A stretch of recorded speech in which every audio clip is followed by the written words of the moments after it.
santrine ana. Kan kuwi main sekap. Kapok ora kowe. Kowe kok senengane percaya banget karo Bagong. Wong Bagong ki nek omong ora iso dipercaya kok. Terus sampean kok malang kerik napa? Niatku arep nglabrak karo kowe. Lho, sampean nantang kali kula ya? Lho, malah getak karo aku. Lah kula niku wong ora golek masalah kok mangtantang ki sirmu piye? Semangkean kowe. Dumesekno pati. Apa dianggep Bagong wedi karo kowe? Wani karo aku. Sing kandha wani sapa?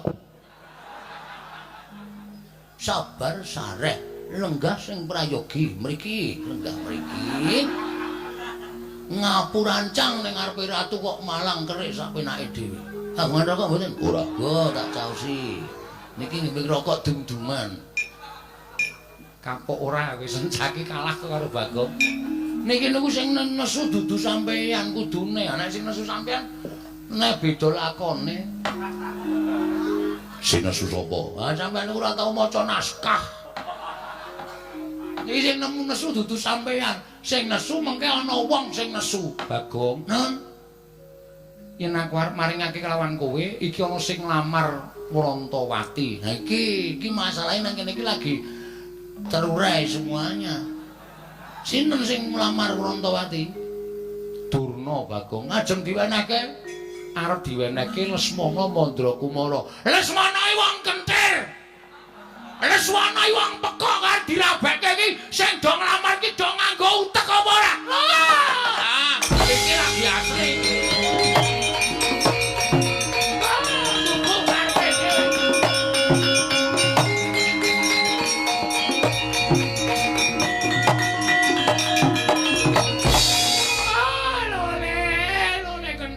Gimbal manyar-manyar.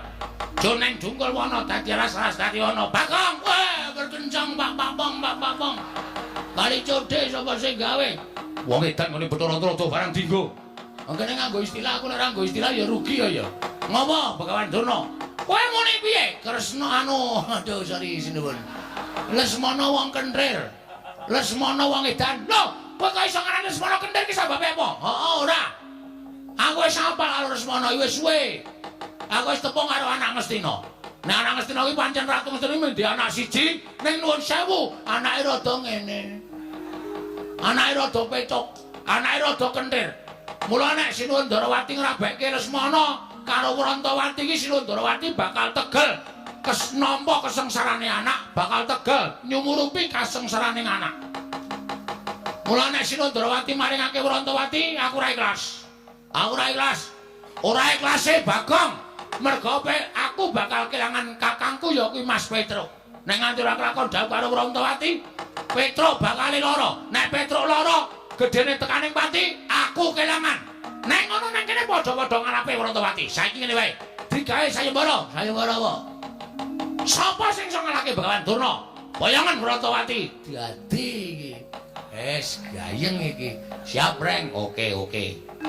Ora nangis to kowe? Ora. Aku mungsuh Durna, kowe mungsuh Baladewa.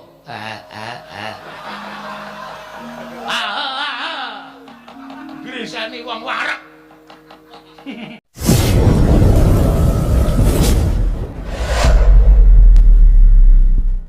Sopo tekaning pati? Kowe mboten, Ding? Basa sastra angel kan. Ngaturaken gedrawasan. Bilih sampun wonten tigang candra menika, Petruk menika sakit sinuwun. Kosike. Urung-urung iki dramane kosike aja kesusu. Petruk menika sakit. Lho. Petruk lara, mekaten sinuwun. Lho, larane apa? Kula piyambak mboten mangertos.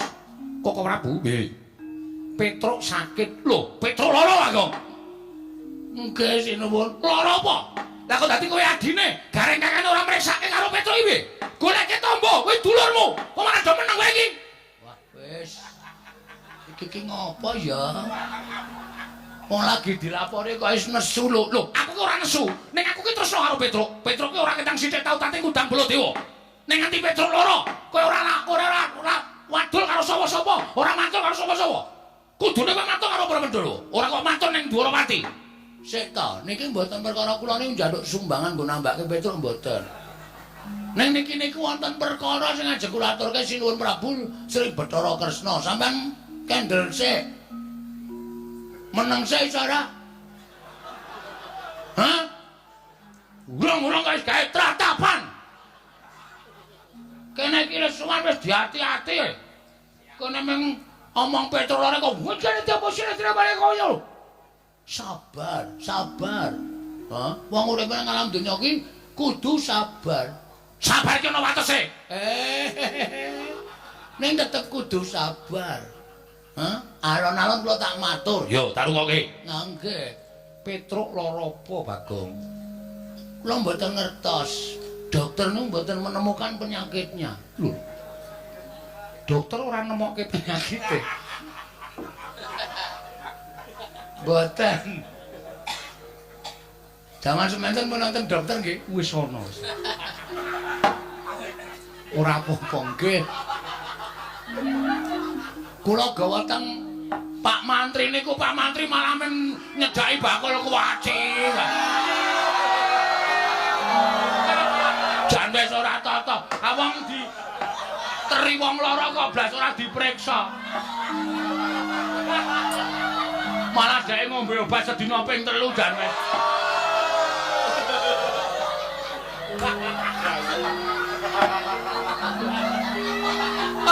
Ora wae. Iki tenanan mau ora. Serius niki. Iya, iya. Mangkelake kok senengane. Lah terus sapa sing goleki penyakite utawa lelarane Petruk? Ha, nalika semanten kula pun matur ta niku kula presake teng dukun nggih dukun niku pun diteropong nggih. Napa jenenge kok? Semprong. Semprong diobong terus ditonton nggih semprong niku jarene mboten wonten penyakite. Kula Petruk niku biasane nek kumat-kumatan niku nganu vertikal. Apa penyakit sing sirahe mubeng? Oh, vertigo kok vertikal. Vertigo niku mboten Petruk ya waras. Di tes air kencing niku ya ora ana penyakit napa-napa. Terus diperiksa diadiane niku nggih ambegane normal, jantunge nggih sehat. Apa jenenge? Paru-paru nggih apik, monggo Petruk rokoke ra bantre ra jamak-jamak to. Kula kan ngerem ngene kampas entek. Pancen kurang ngajar Petruk niku. Trombole ngrokok iki direm kampas entek ego wis ben blong ya men ngono. Ah, paru-parune ya apik. Terus pengeluaran ya apik. Pokoke kabeh normal. Ah terus kula niku bingung lha kowe jane lara apa to, Truk? Lara kok mangane biasane sedina ping 3 kok sakniki ping 5. Lho, mangane malah akeh. Mangane malah akeh. Awake saya lemu nika. Kok lara? Ning pancen awake panas. Nek kula demek nggih telapak tangan niku kira-kira ya 58 derajat. Kuwi panas banget lho, Mbak. Enggak. Wong kula bathuke kula nggih goreng tempe barang.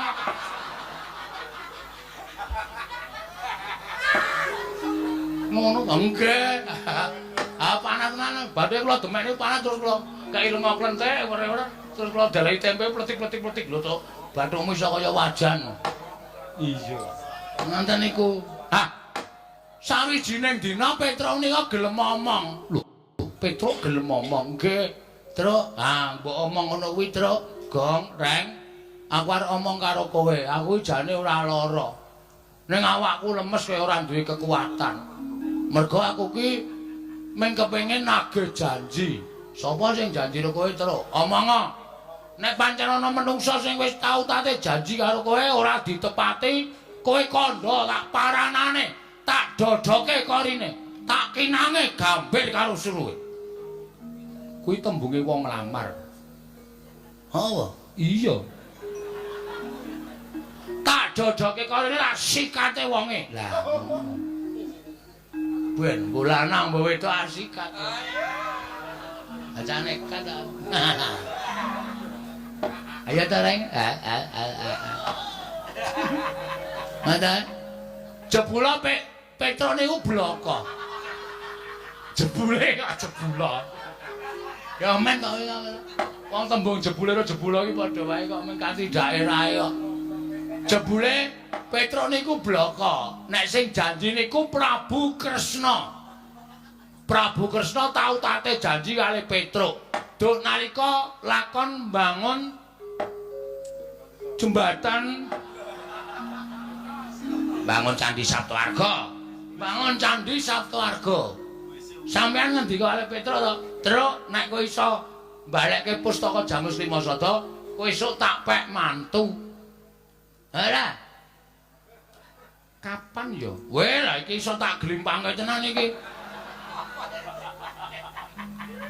Ngaku ora? Petro matur ngoten niku lho. Sinuwun kudu emot Purwadasena. Nuwun sewu lho sinuwun. Sabda Brahmana Raja. Pangandikaning Narendra, pangandikaning pendhita menika kaya Wikresna tumameng drancang seta tan kena lumebek malih. Nek sampeyan dadi ratu mencra-mencre, esuk tempe, sore dele padha wae. Ngoten, sampeyan bakal ora dipercaya dening para kawula. Sampeyan ora bakal dipercaya dening para nayaka. Sampeyan dadi ratu cecel kan Narendrane. Ayo. Aku ora Kusik Bagong tak iling-ilinge. Waduh, suwi iki. Yamene. Karo limbukan jam pira iki. Dadak mikir bareng. Kusik-kusik. Apa jaman nalika ana lakon Prabu Bumi Loka kae. Nah, jaman ana lakon Prabu Bumi Atlas. Bumi Loka karo Dewi Mustaka. Sapa reng? Ah ora ngerti kok. Sapa? Mau nek ora ngerti ora usah melu. Wis mripate kera bodho. Netepi ing pangandika nuwun pangapunten kula wis dipasrahi Purbawasesa karo Petruk kantong bolong. Bet gong sisan gawe. Nek kowe labuh aku ya labuh tenan gong. Aja mung setengah-setengah, nek perlu mati diwujuti. Oke, Tru. Wong urip ki mung do antri mati kok. Karepmu piye saiki? Nek Prabu Kresna ngoncati le janji, ora ngaku tau tate janji, amuken negara Ndrawati. Oh, siap. Mula nek sampean ora ngakoni tau tate sumpah kali Petruk, dinten mangke kula aturi sedya jagang sing jero, beteng sing kandel. Ndrawati kula buyuki bathange gareng. Aku ngapa ta, Gong? Aku kira ngapa-ngapa karto buyuki. Kula buyuki bathang sayuta. Kula ora wedi mungsuh wong Ndrawati. Mangane kelangan Petruk, luwung Bagong mati teneng Ndrawati, kula lakoni leganing atiku.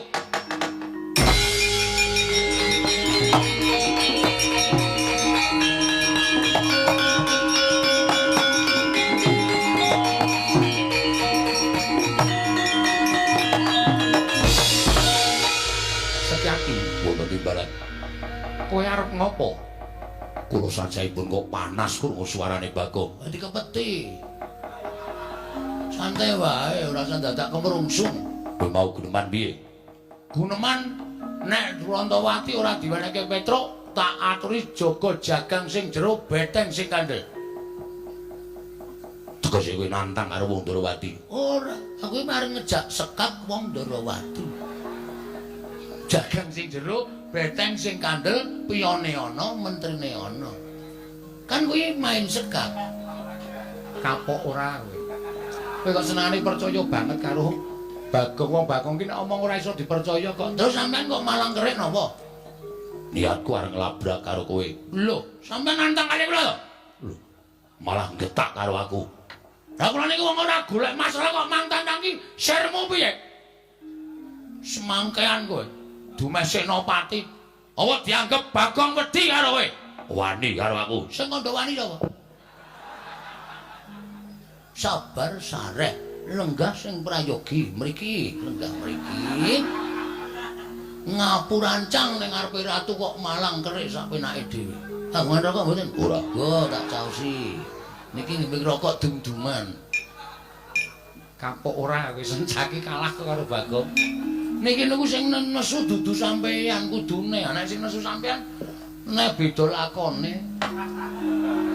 Sing nesu sapa? Ah sampeyan niku ora tau maca naskah.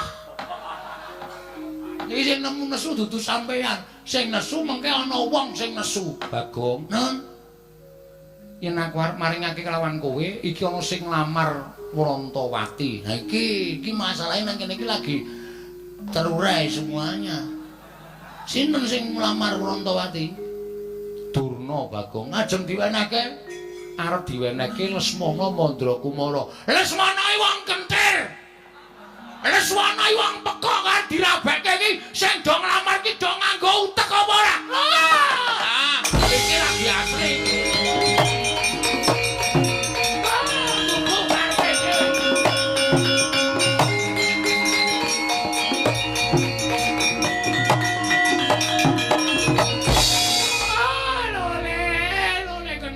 Gimbal manyar-manyar. Joneng dungkul wana dadi ras-ras dadi ana. Bagong, weh berkencang bak-bak-bong.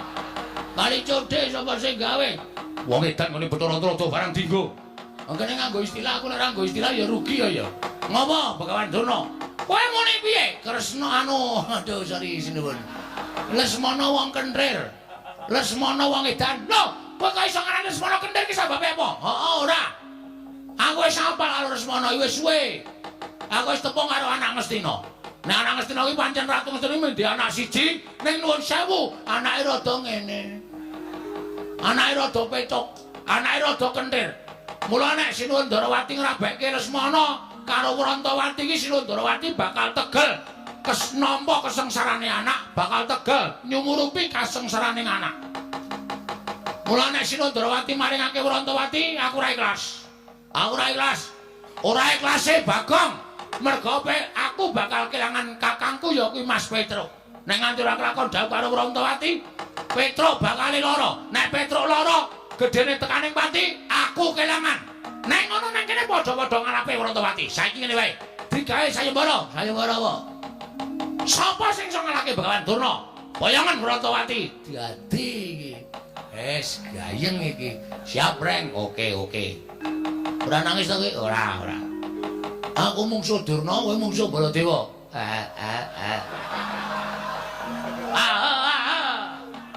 Grisani wong wareg. Anggere weruh terus ngrus wetengku ora. Ngono wae Reng, siap. Ora usah nangis. Niki sayembara sampean.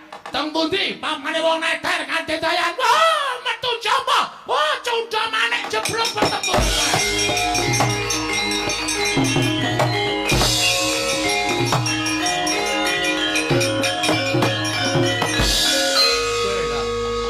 Iki kok ora nesu iki. Kepiye aku lho Durna wis dadi, Reng, ayo Reng. Digawe muntap, Reng. Carane, tak jak dialog. Oh iya. Iki sing arep nglamar Wrantawati iki wong loro, sapa wae? Durna karo Prabu Baladewa. Lho, Durna karo Prabu Baladewa.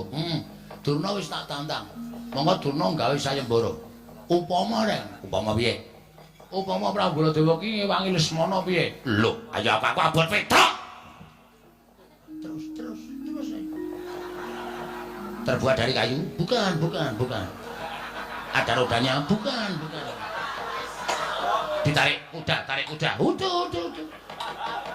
Ada pengemudinya. Udah. Iki kok malah bedekan iki piye to iki?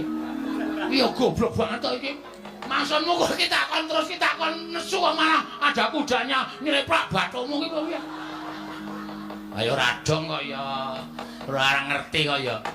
Sing arep lamar iki wong loro. Siji Durna, loro Prabu Baladewa. Reng, apa? Aku wis musuh Durna nek Prabu Baladewa melu nesu piye? Wah, Ratu Mandura iki wedine mung karo aku le. Ratu Mandura iki ora wedi karo sapa-sapa ning wedine karo aku. Nek ki musuh Begawan Durna, musuh para Sata Kurawa ora wedi.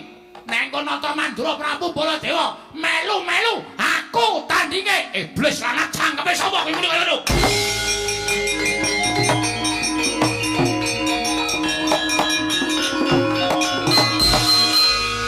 Sapa sing nantang Baladewa sapa? Sapa sing nantang Baladewa to? dar kowe. Semengane gawe masalah ora. Ayo, Reng. Kowe wis tak gaweke dalan, kowe wis sumbar ayo. Ki nek nganti kowe engko ora ono sing wani nandingi Petruk ora kelakon rabi, nek Petruk ora kelakon rabi, Petruk mati piye? Mati mbok men. Oh, tak kandhake Petruk kowe yakin kowe. Gong ora tumbak cucuan. Aku karo Petruk ki sayang kok ya. Ha wis ki muni. Para kawan. Dalem. Sing arep tak bolo diwong sapa? Sing arep musuh bolo diwong sapa? Sapa? Ora ono karwani karo bolo diwong kok ya. Ya Kang ya. Kita aku mumpung megar iki kampleng ye. Ora nangis wae. Canggeran dedet kok meng nangis. Titik nangis, titik nanggrono wong jajan nangis men ditukokke. Oh, anggrono wong nyumet udut nangis men disumetke. Wong kok kaya ngono lho. Ayo wis. Kula sing nantang. Lho, kowe mane karo Baladewa sing tawedeni apamu. Ngendi? Mamane ora ter kadetean. Manut. Lapangan voli yo gelem, lapangan basket yo gelem, lapangan bal-balan yo gelem. Teng pundi? Ajeng lo teter kadhe sampeyan pasan bareng boyong Wurantawati. Wurantawati dadi bojone Petruk. Mboten yen dadi bojone sapa-sapa. Wurantawati dadi bojone Semana Mandrakumara. Sing kandha sapa? Sing kandha aku. Kula ora ngrentukke. Nek ora ngrentukke ora ngopo? Lho, kula ora ngopo-ngopo. Waduh. Aduh. Kowe kira dadi iki. Waduh, aku kok ya melu bunek to, Bagong. Kok sampean mboten sak mikir. Iki tak pikire mawon. Kula sing ngitung perkara niki. Wani ngono metu njaba. Ah, metu njaba. Lho, ngopo ning njaba? Aduh, piye kuwi, piye? Ora dadi meneh to. Ngono ya ora paham kok kuwi. Ajak metu njaba ora gelem, meneh metu jero nek ayo ta.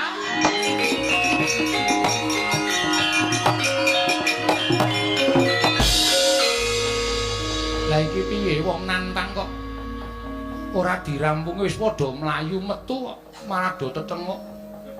Ya alon-alon metu kok dipaksa. Ya Reng, ayo. Aku ya alon-alon. Wis ben. Aku metu karemu ora karemu. Manut karo kahanan pokoke. Wis kono padha budalono ningke ngestaken dawuh. Ning aja gawe kapitunaning para kawula ya Bagong ngestaken dawuh nara garing 10 aja gawe kapitunaning para kawula ngestaken dawuh Bagong nek Durna sing maju kowe ora usah melu-melu jotosane. Oh siap. Wah entuk jago siji meneh Reng. Setyaki wonten dawuh kowe iki ngopo? Kowe iki ra entuk melu-melu kowe iki rombongane sapa? Ih, rombongan Jawi. Lah kok melu jotosi karo Durna ki sirmu piye? Sengit. Ora seneng. Engko nek nganti Kurawa ngerti, Kurawa mbelani Durna, kula ora wedi kurubut Kurawa.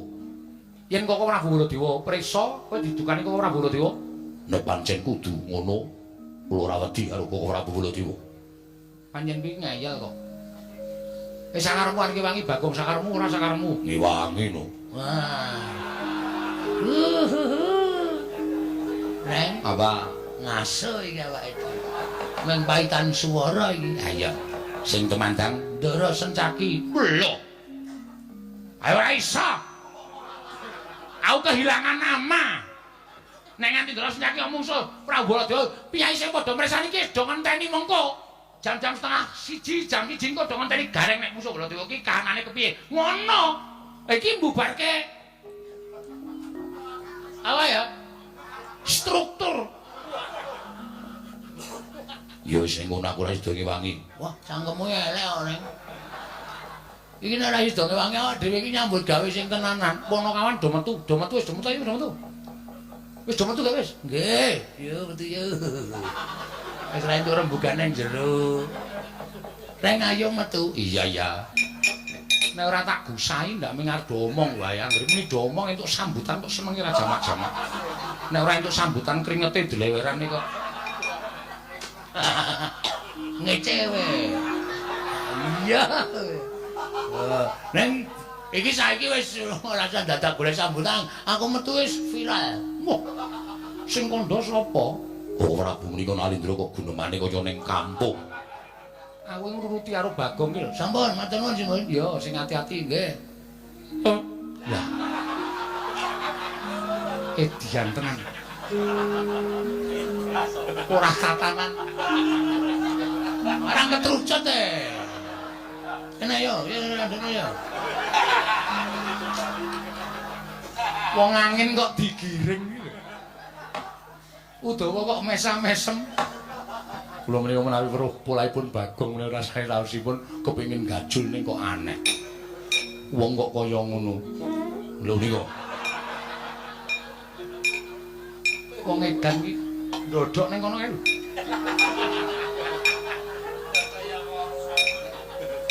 Setyaki wonten timbalan. Budana kang padha seba ingsun kondur ngedhaton nggih ngiswaken dawuh. Sayetine ingsun lagi bingung perkawis. Udawa kula kae tendangan kon lunga kae.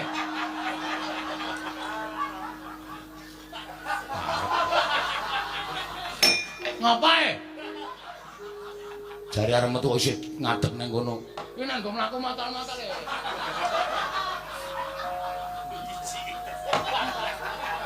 Budana kang padha sepa nggih ngestaken dawuh. Wonten napa paduka kula wau paring dawuh. Bilih paduka sajaipun nendheng Sunggawa. Pusaka Ndarawati oncak. Pusaka Ndarawati oncak. Iya. Senjata cakra ilang saka padokaning pusaka.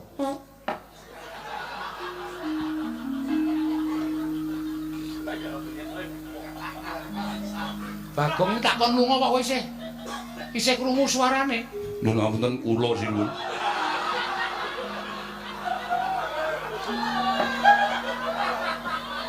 Udawa. Inggih. Nyun pangapunten, budana kang padha seba ingsun kondur kedaten menistaken dawuh. Nyun pamit madal pasilan, sing ati-ati aja kaya bocah cilik. Purna gati ning panangkilan Sang Notarsa kondur kedaten. Jlok saking dampar kira ki apik gambaran gading kadheranipun sanggaring Palomban Cedi manggung ketanggung Joko Paloro. Ing sami ngampil patraning keprabon. Kawis tinggal saking Mandura tindak nyosri Naranata. Lamun kakiron saking Mandura kaya tansah katon ubayaning marga. Kriwikan dadi grojogan gegoyan dadi tangisan le. Iki mesti bakal dadi perang gedhe. Merga kowe nantang Begawan Durna, aku nantang karo Sinuwun Prabu Mandura. Wis rasa kuwatir. Mbangane awak dhewe kelangan Petro. Ha iya. Awak dhewe luwung baya budidaya piye carane supaya iso mboyong Dewi Werantawati. Ha wis bener.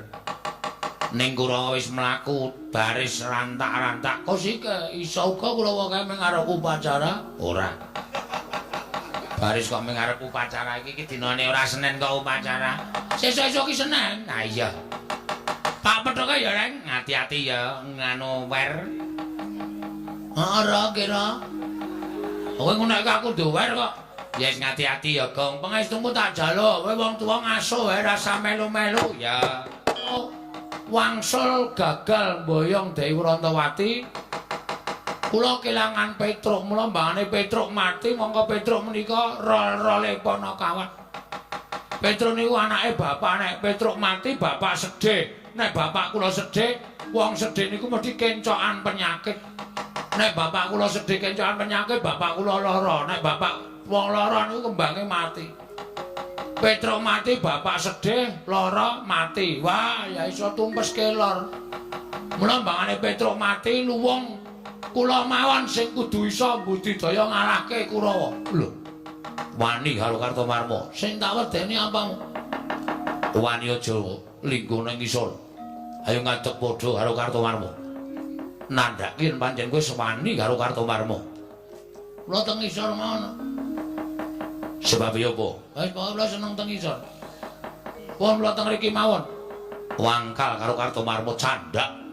Siramu tak jebleske lemah, pecah dadi loro. Weh, wonge akeh kok mung dadi loro. Deke pirang-pirang men adil. Wah, kowe iki geneman cara apa? Cara wong. Kene marganing patimu pangga tak ayoni Ndara Kartomarma.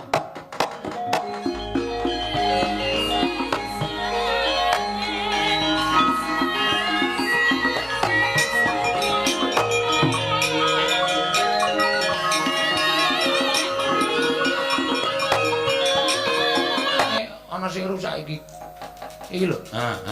Ada kandhane ngayal. Malah nyekekek ngeguyu aku.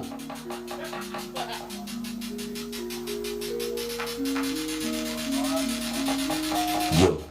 Pun tindak mriko. Yo, Bagong.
ing ngatasé musuh Bagong kok kalah. Kowe iki derajate kadang nata lah kok dadi musuh Bagong kalah ki piye? Mboten Bagong yang majeng. Lho sapa? Setyaki. Setyaki? Ih, kasinggihan. Setyaki ngamuk punggung. Sajaipun Setyaki mboten mentala nyumurpi Bagong dipun kroyok dening para sata Kurawa. Dumunten piyambakipun tumandang karya Kurawa bubar mawut mboten kanten-kantenan. Lah kok dadi Setyaki melu-melu kewang karo Bagong iki kepiye? Wong Darawati iki ngerti adil apa ora? Padha-padha mboyong Dewi Kurantawati aku Setyaki kewang karo si Bagong iki karepe kepiye? Kula semanggaken Mbok Penemban. Kula semanggaken. Nyatanipun Setyaki nggih ngamuk. Surtayu? Inggih. Kaya diamuk Setyaki. Sami mawon kaliyan pun Kartowarma. Kula dipun amuk kaliyan pun Setyaki. Kula semanggaken.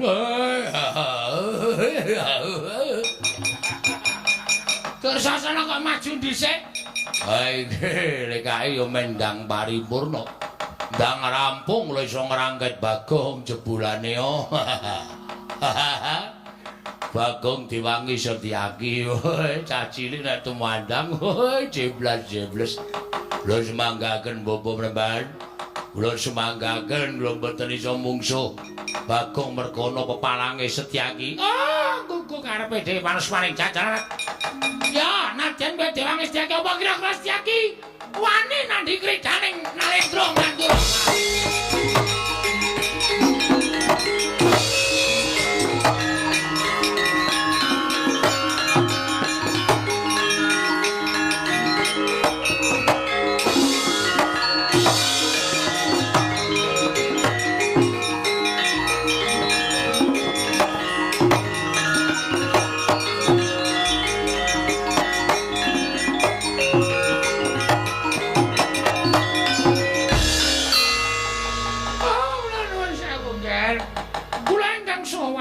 Prabu. Oh, dulu. Inggih. Sampeyan kok mundur niku nipun? Oh, inggih kula ingkang badhe monjaken sopantuk anak Prabu Baladewa. Jebul pinanggipun tiyang Darawati menika mboten adil. Lho, mboten adil kados pundi? Nyatanipun Kurawa majeng badhe nyepeng dhateng pun Bagong. Bubar sanganing para sata Kurawa bubar maut. Nungsung puyang numbuk bentus. Mboten wantun kaliyan Bagong. Lho, ing atase Kurawa kok kalah karo Bagong ini lho. Wedine priye? Jalanane napa? Oh, kula nuwun pangapunten. Nuwun sewu nggih, nuwun sewu. Ingkang perang menika sanes Bagong. Lho, sing perang dudu Bagong lho sapa sing perang? Ingkang perang menika Setyaki. Bagong dipun rencangi Setyaki. Lho. Kyai Prabu Darawati ora elek karo Setyaki.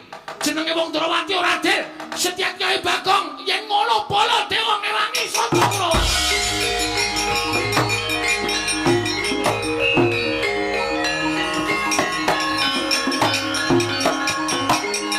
Mangkung sing ngomong Prabu Kresna, nek Prabu Kresna pancen arep nyalahke karo sampean.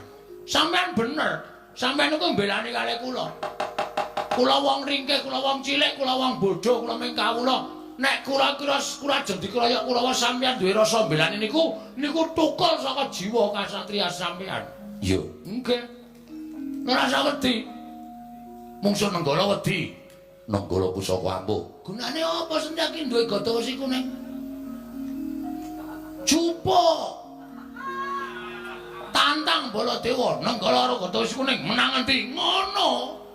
Kok meng ngono kok mundur. Wah, dipipresani bae akeh. Isin Setyaki Senopati Darawati kok wedi karo Nenggala. Gada wesi kuning diturun Nenggala kira-kira menang endi? Men disekseni piye akeh. Ngono Bagong ke? Yo.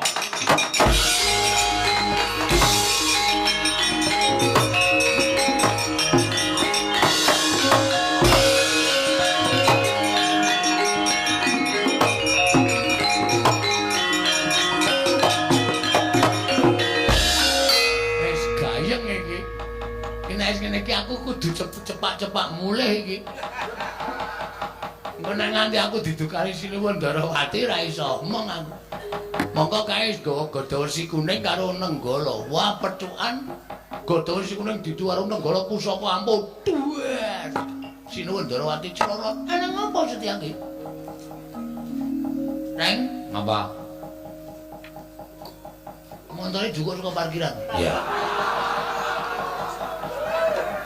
Ayo mulai. Ha iki selah-selane angel.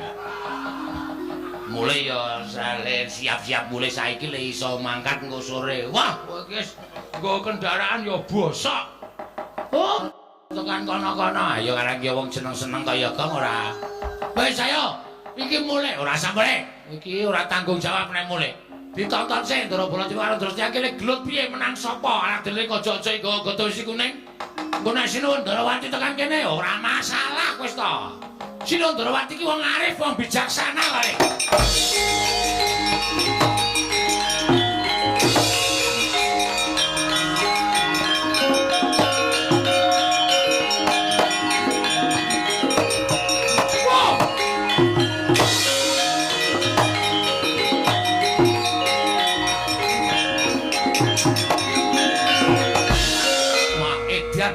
Panjenengan wis diniati tenan yen to belane karo si Bagong. Lho, ngliga pusaka garba ruji Kyai Gotosi Kuning dasar Puranyata. Kowe Prabu pancen wis niat belani Kurawa nggawa Kyai Nenggala. Mentala karo Bagong, mentala karo Setyaki. Wong Tegelan kudu dimungsi wong Tegelan. Lho, kowe wani karo Baladewa? Nuwun sewu, mboten ateges kula wantun. Nek Bagong tekane mati saka Kyai Nenggala kula ora nrimake. Kok nggawa wesi kuning? Yes, Ben, ayo jajal ditu. Wesi kuning karo Nenggala menang endi? Edian, ora edan iki tenanan. Lho. Wah, dadah. Arep nyoba pusaka. Kok sapa? Mboten wonten. Aja edan. Kowe iki ngapa ta kowe iki? Kosike santai wae. Iki kok ki tronjonge tekan kono. Ndak usah kuwatir. Kok muni mboten wonten? Awal kata-kata kudu ngono. Santai lho. Lah kok dadi Setyaki omong nek kowe sing ngakon. Ah, niku sejarahe ngeten kula critani. Ampun suriyen. Kula diajar Kartomarma. Iya. Candak Kartomarma duncalke le Kartomarma. Dislametke Ndara Setyaki. Ndara Setyaki nylametke kula. Kula kontal kudune tiba teng aspal napa teng watu pecah sirah kula. Kare Ndara Setyaki disaut cek diduk alon-alon. Terus suwuk gamelane terus kula rangkulan karo Setyaki. Matur nuwun nggih, Den. Padha-padha ngoten. Kok sampean sayang kali kula? Aku ra ketang sithik tau tate tok udang tok omong kok, Gong. Berarti sampean tresno kali kula, tresno. Nek kula lara, aku melu lara. Nek kula mati, aku layat. Ngoten niku. Sing muni ngono niki Ndara Setyaki. Nek kula dijotosi wong sampean weruh niku kira-kira ati sampean pripun? Aku ra mentala. Padahal kula dijotosi Kartomarma. Lenggah. Bagong tak aturi apa jeneng kuwi ngaso kula tak ajari ngoten niku sejarahe. Lah tegese Setyaki mboten dawuh kowe ora dikon Bagong Gong mbok tanggung jawab iki engko tekan kono santai wae to lagi tak rembut saniki kula tak takon karo sampean iya nek Setyaki duwe rasa welas kali kula kleru lho. Ora wong Setyaki kuwi tau tate tok udang, tau tate tok mong ora ketemu sedina. Nah, terus nek Ndara Setyaki niku ngeman kali nyawa kula kleru. Ora. Nah, terus nek Ndara Setyaki niku ngewangi kula mongko kula dijotosi wong. Ya kuwi Kartomarma. Napa Setyaki kleru? Ora. Lah ya wis. Ora kleru kabeh kok sampean niku. Kuwi lha dalah edan iki. Ora edan iki asli. Matur nuwun Bagong. Padha-padha. Santai mawon. Iya. Kok Prabu? Nggih. Kula nuwun sewu, kula ingkang nyunaken pangapura. Lho, linggo ngawur to. Iki minggat to. Oh ya omong kok ya. Nuwun pangapunten menawi Setyaki nggadahi krekat lan karakat kados mekaten menika. Namunipun inggih memper to Prabu. Lho mesti Setyaki ngitung-ngitung. Kurawa tekan ning sing nggawa aku ing ngembeta panci panjenengan.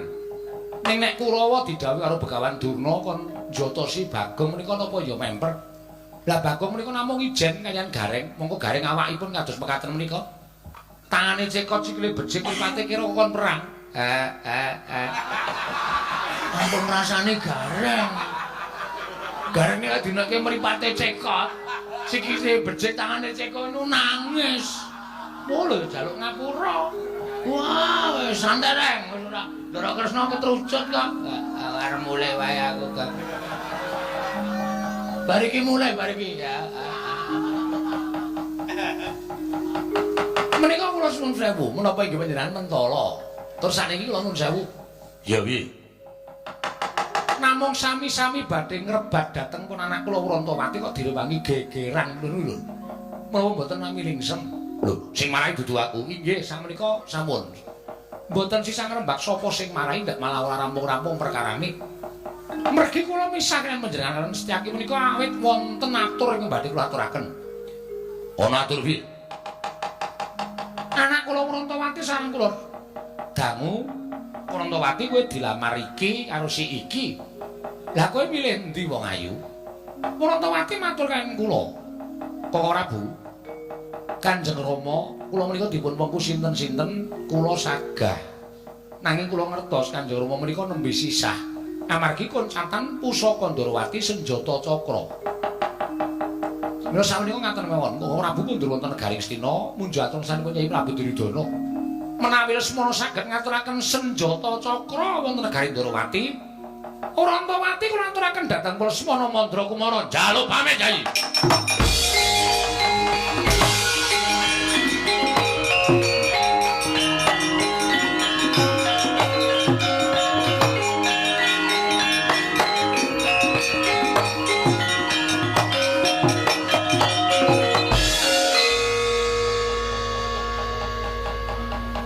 Menapa semanten ugi kula nggih ngaten menika? Iya, Bagong, aku ora bakal wala-wali. Wrantawati matur karo anakku Kanjeng Rama, yen to nyuwun pamit durung. Durung aja kesusu, mangke tok kaya Prabu Baladewa. Wong kowe kok kaya Prabu Baladewa, gareng kon mrene. Apa? Timbali Ndara Kresna. Nah, iki ngene komplit aku le dawuh rak kepenak to. Kok suwe men ra teka-teka? Sikile niku becik. Dadi nek mlaku niku suwe. Duh keseron aku mesti krungu kan. Anggere diecele cacat nangis lara-lara. Lah.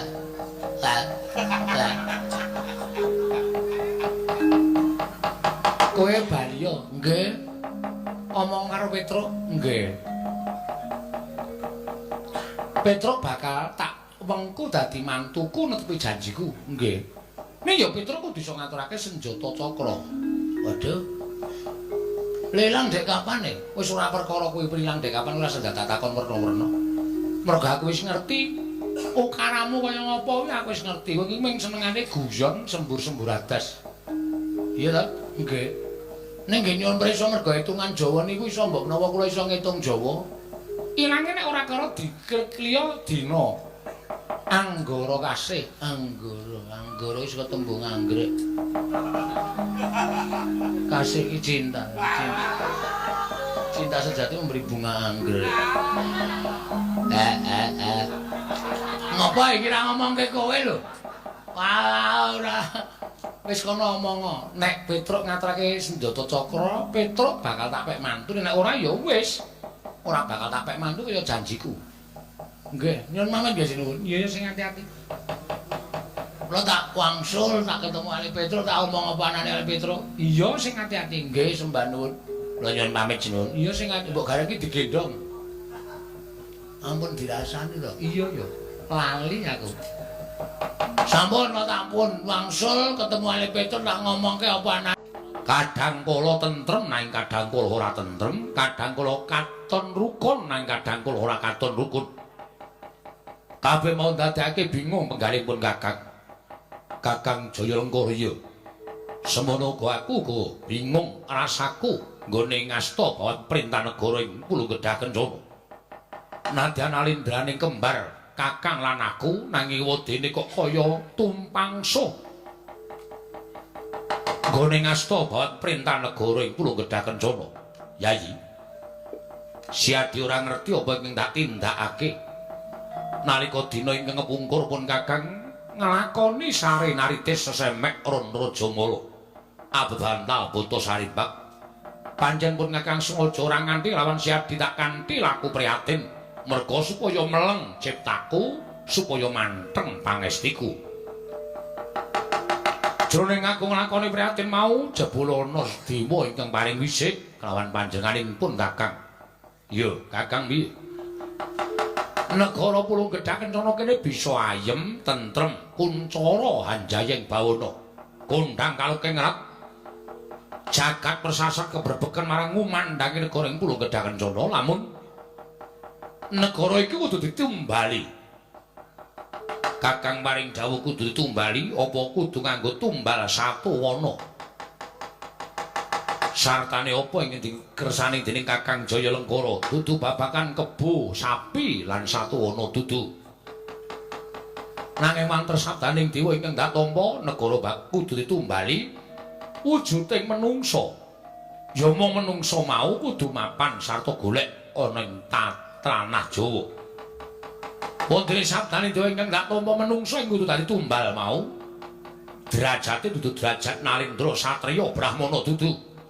Nanging derajating Panakawan utawa derajating aceplik wong loro saudon telu saurupan. Nadyan kuwi derajating wong loro saudon telu saurupan yen pancen wis dadi keparenging dewa dadi tumbal lan dadi sarana tentreming negara ing Pulung Gedhah Kencana pun Kakang ora bakal wegah. Kanggo kamuktening para kawula lan tentreming para kawula apa iki dadi dawuhing para dewa bakal sembadani. Wondene dawing dewa ing cetha tak tampa ingkang kudu tumbal derajating Panakawan mau ya kuwi wujuding Panakawan ingkang pawakane sarwa dawa kuwi lha dal. Awakane sarwa dawa ya pancen mengkono.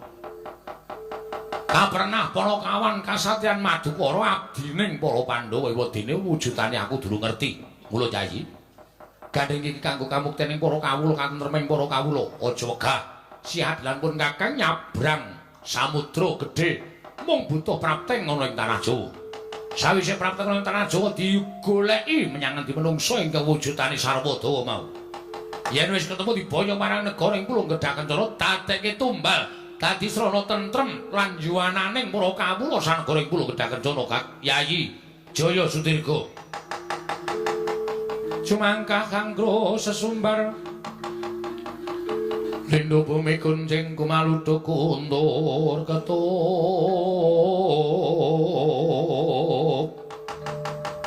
rumembak penyo kang kumambang ing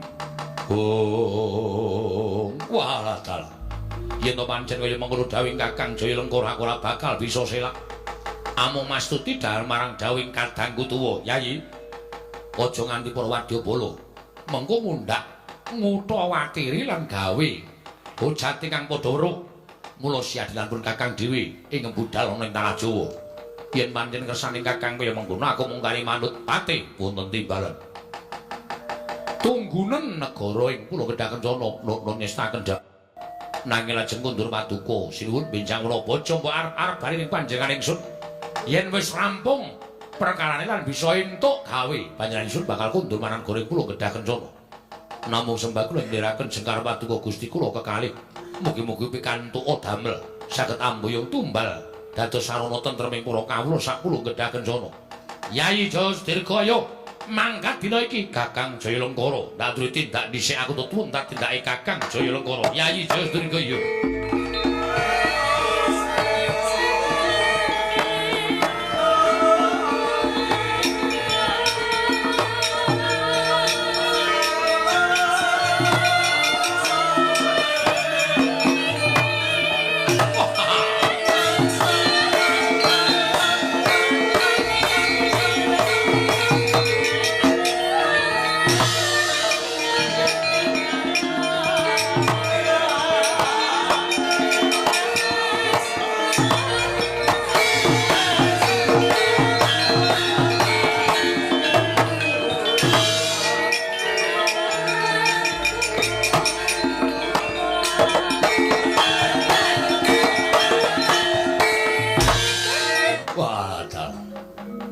Yayi Jaya Sudirga Kakang Jayalengkara piye?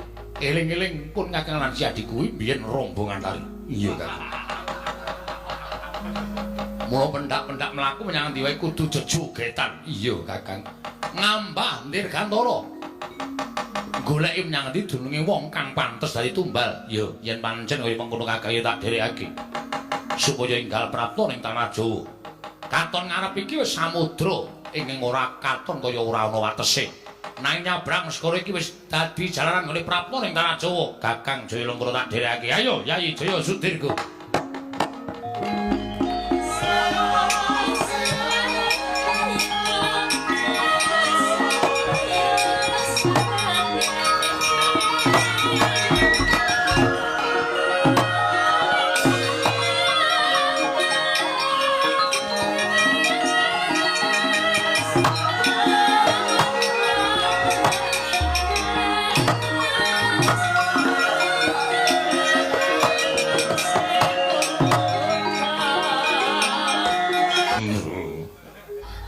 Mbok Ben, modar Mbok Ben.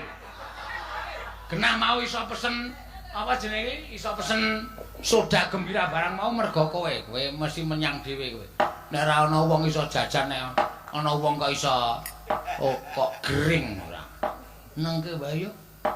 Padha bong wae omahe ora piye.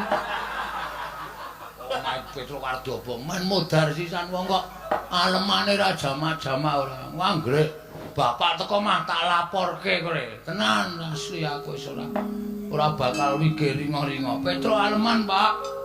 Ketoke lara ning aleman.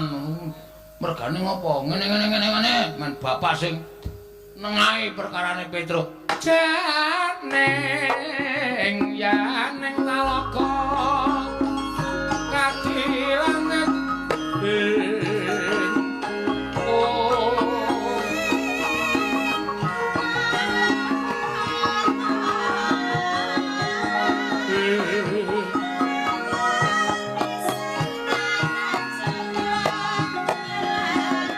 Kepengin kundure senjata cakra. Turta kuwi dadi jalaran Sinuwun Ndarawati bakal maringake putrane marang kowe. Nek cara aku ya neter ketrimaning urip. Nodi ketrimaning urip nek pancen Petruk iki dikasih karo sing gawe jagat. Mesti ora kurang jalaran nggonmu entuk srana ketemu karo senjata cakra. Nek pancen kuwi dudu pestimu, Wrantawati dadi jodoh daumu. Nadyan mbok kaya ngapa nggenmu ngupaya senjata cakra ora bakal kelakon. Sing lanang to, Truk. Aja mringkus kaya wong wadon. Ngulir budi mikir kowe iki mikira. Nek pancen duwe niat ya tumandang karya ora klekaran kaya wong lumpuh kaya ngono kuwi, Petruk.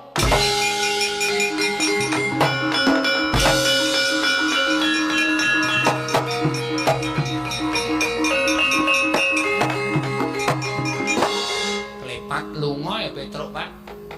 Wis ben lunga ya ben. Nek ora dingonokne ndak ora tumangkar budine. Ora budidaya, nek duwe gegayuhan ya kudu wani. Budidaya ora mung enak kapenak. Ngenteni tekaning kanugrahan, dintenana kanugrahan ki nek ora digayuh ora bakal teka. Nggih. Wis ayo ning negara Ngamarta. Perkarane Petruk ya wis ben disandang dhewe kelakon karo orane wong kuwi gegayuhane Petruk nggih, Pak. Semare koden rayetna semuriris.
Bapakne kok nyocok ning ati. Kaya iso nggugah karo rasaku nggonku budidaya. Lah bener ngendikane bapak. Nek ming tak tinggal kelekaran etok-etok aku lara. Nganti anggere esuk aku nyumet. Anglo tak keke ngisor tempat tidur men awakku krasa panas. Menek ndemek aku dongkarani aku lara. Lah nek tak ngonone terus ora bakal kakon. Ya golekane. Ning yo nendi modal ora kowe. Coba Monggo senjata cakra iki pancen ilang tenan goleki pusaka iki nek ora pancen wong pinter pancen wong wasis ora glakon papenjangkaku ngesti karo Purbaning Wang Mahanasa Purbaning dewa nek pancen Petruk dadi jodoh dhawuhe Kurantawati mesti dewa ngewangi karo Panakawan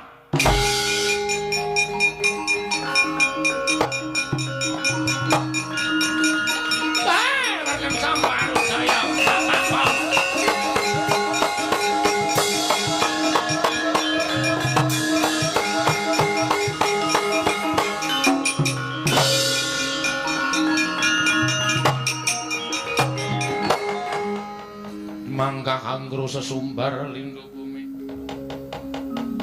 bumi kuncing kumaluduk guntur ketut kenceng marudaya pak pong mbok bolong kali cuti ngamen-ngamen Petruk Ibu Kulon Rada ya ulun ingkang prapta ning Janaloka ulun ngerti pesambat kita kan kita kepengin nagih janji kawan nata ing Ndarawati kapireng dening Purbaning Wang Maha Nasa ya Sang Hyang Manikmaya tumulin uding lan panjenengan ulun minangka duta supaya merapi kalan jeneng kita kula Petruk Kantong Bolong matur sembah nuwun Mbok Ulun ya Purhanira Petruk yen ta ulun prapta ning jagat iki sayekti bakal paring pitulungan kelawan jeneng kita pitulungan menapa Bu Ulun kita bakal ulun paringi pusaka ngaran Parisuli Suli bambu ora sembrono Parisuli iki pusaka iki dadi sarana kita nggone bakal ketemu karo senjata cakra jaranipun nek wis ulun paringi Parisuli iki mlaku mangidul bener aja menggok aja nganti kita tumoleh terus ngidul terus kuwi lho tekan Parangkusuma kuwi lho wis ora sembrono kita iki syarat. Oh nggih, matur nuwun kaparingana pilun. Ya, Petruk Kantong Bolong.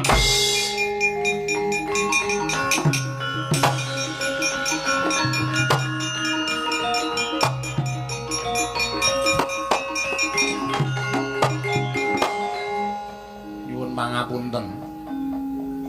Parisuli napa bonsai? Iki Parisuli dengkele atos lah. Kita ya jangan iki Parisuli inggih. Wis mengko yen bisa kita genake nggon kita bakal ketemu harus njata cakra. Matur sembah nuwun Bu Kulon ya. Lajeng kula nyuwun pamit. Sing ati-ati aja kaya bocah cilik ya Petruk nggih. Kula tak melampah ngidul menika mboten menggok. Aja menggok wis ta kita bakal ketemu srana. Nggon kita bakal kasembatan panggayu kita. Matur sembah nuwun. Sing ati-ati Petruk Kantong Bolong.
Bagus panengah Pandhawa Raden Janaka sapa Jaya Sudirga jaluk abdi ngamarta ing pawane sarwa dawa ora bakal tawene akeh lakon tinjung akhirat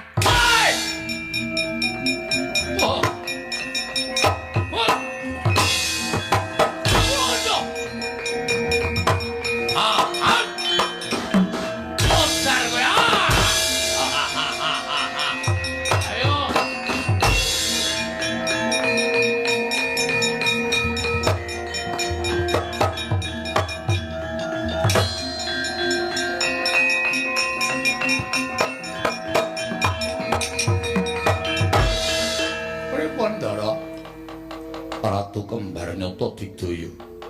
Ngisih siyung aku dicokot Kakang Semar. Awakku krasa ora duwe kekuatan. Pancen ora sabaene. Awiden golek wong sing iso ngalahke Ratu Kembar nika. Sapa pun to sampeyan mangetutke laku kula.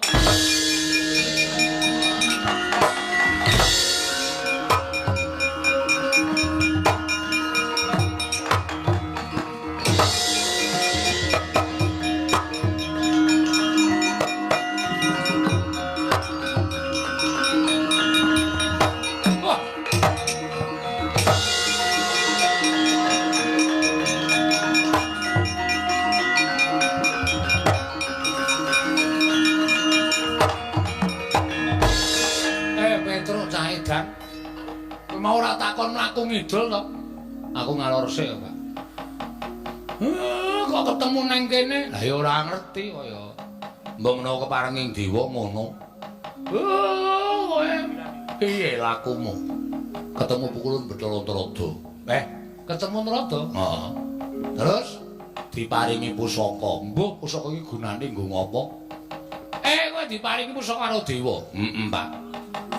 Pusaka kuwi gage gunakno Petruk. Iki eneng pigunane. Pigunane apa? Ngamarta diamuk Ratu Kembar loro. Pusaka kuwi mbok menawa iso ngasorake Ratu Kembar loro kae. Pengesune, Pak.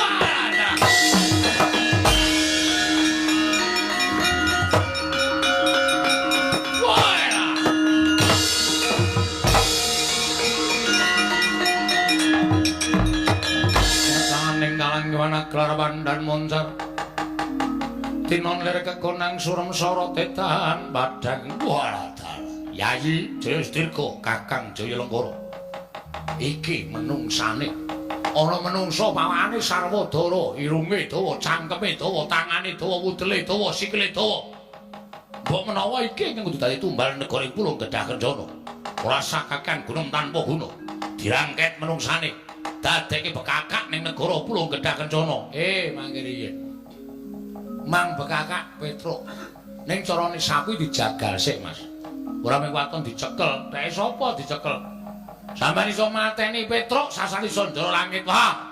Candak dadi tumbal, candak go ning negaraku legane atiku.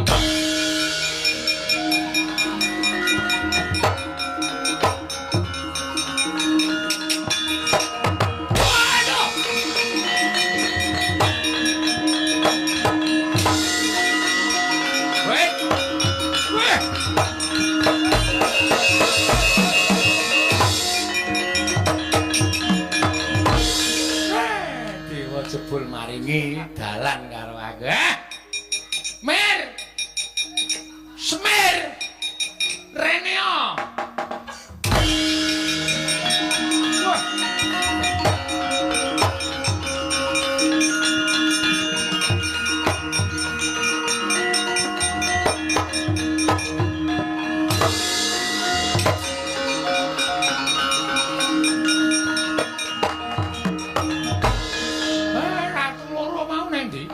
Mati, Pak. Ilang wujuding Ratu loro. Wujud pusaka iki ora pangling pustaka Jamus Lima Sada. Nah iki senjata cakra. Iki sing tak goleki. Iki aku bakal dadi mantu ratu. Waduh, gleleng Petruk. Wah, saya sombong kowe asli. Kowe iki kerewe sombong kok. Apa meneh sugih. Saya ngewak-ngewakke tenan bejane dewi-dewi kok, Gong. Petruk. Pustaka Jamus Lima Sada ndak suwun. Monggo ning senjata cakra kula sing balekke lho. Aku wae sing balekke. Wis. Ora sapa wardi alum sapa wardi alum. Kancane iki dingengei kok. Ana wae dicari. Anggere ana sing dudu foto. Lho, wis tau aku. Ya. Cilokon aja. Wah, bae. Ya wis pustaka Jamus Klima Sada wae. Ah, nek Ndata Cakra kula sing balekke mawon.